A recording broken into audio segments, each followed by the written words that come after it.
Hello everyone, good morning.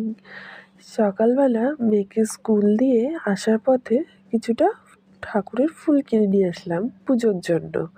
এই দেখো, এরপর মেয়েকে সকালবেলা খাইয়ে একটু ছাদে গেলাম, আর তখনই ওর বাবা ফোন করলো যে ব্যাগ গোছাও, আমরা আজকে একটু বেরোবো। কোথায় কি কিছুই জানি না। তখন বলছে না, দুদিনের জন্য বেরোবো, চলো। সেরকম তাড়াতাড়ি মেখে খাইয়ে দিয়ে কোনো রকম ব্যাগে শীতের জামা কাপড় নিয়ে বেরোলাম। আর এই যে আমাদের গাড়ি ওয়েট করছে, আমরা একটু পিক তুলছি। আমাদের গাড়ি চলে আসবে এখনই, যাই ঘুরে আসি কোথায় বলে, কিছু তো বললো না। তো দেন আমাদের গাড়ি চলে আসলো, আমরা উঠেও পড়লাম।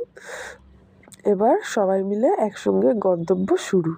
আর সত্যি কথা বলতে গিয়ে আমি কোনোদিনও ব্লগ করি না, এই ফার্স্ট টাইম, তাও আমার মেয়ের জন্য।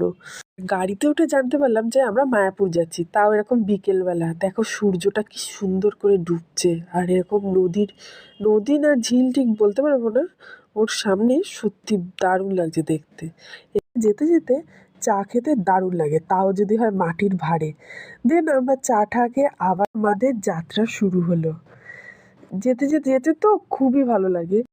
আমি না কোনোদিনও ব্লগ বলো, ভিডিও বলো, এই সমস্ত রিল বলো, কিচ্ছু করিনি কখনো। আমার মেয়ে এখন ইউটিউব দেখে, ও মা এটা করো, এরকম বলবে, এরকম করবে, লাইক দেবে, সাবস্ক্রাইব দেবে, এই সমস্ত বলে। এই করতে করতে জাস্ট আমি ঠিক আছে তাহলে দাঁড়া আমি করবো, এইটুকু মেয়ে এত কিছু বলতে পারে, এত কিছু বোঝে। আমি ঠিক আছে তাহলে করবো, তাহলে আমার তারপর ইচ্ছে হলো ঠিক আছে একটু চেষ্টা করেই দেখি। দেন তারপর আমি ইচ্ছা করছিলাম যে শুরুটা যখন করছি তাহলে একটু ঠাকুরের কিছু দিয়েই শুরু করব, একটু ঠাকুরের পুজো টুজো দিয়ে বা কিছু দিয়ে। তারপর ভাবছি মায়াপুরে তো ঠাকুরের স্থান, তাহলে এখান দিয়েই শুরু করা যাক।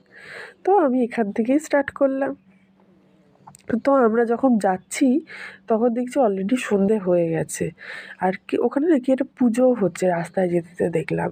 তো ওখানে জাস্ট কুপন কেটে খাওয়া দাওয়া করে আমাদেরই মন্দিরের উল্টো দিকে একটা হোটেল বুক করলাম, সেখানেই থাকলাম। আর ওখানে না সত্যি ভীষণ ঠান্ডা। ব্যাস, আজকের ব্লগ এইটুকু। আবার সারাদিন কালকে কী হচ্ছে তোমাদের দেখাবো। টাটা।